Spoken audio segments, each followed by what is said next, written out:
کاری که مشاهده میکنید اجرا شده با واشبتون درجا هست در یک پیاده‌رو در جاده قم. همونطور که می‌بینید این کار کاملا یک پارچه و یک رنگ اجرا شده.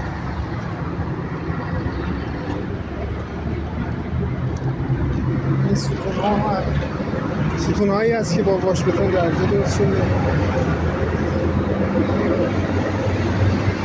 عنوان مانع برای مانع هست برای جلوگیری از ورود ماشین به پیاده‌رو.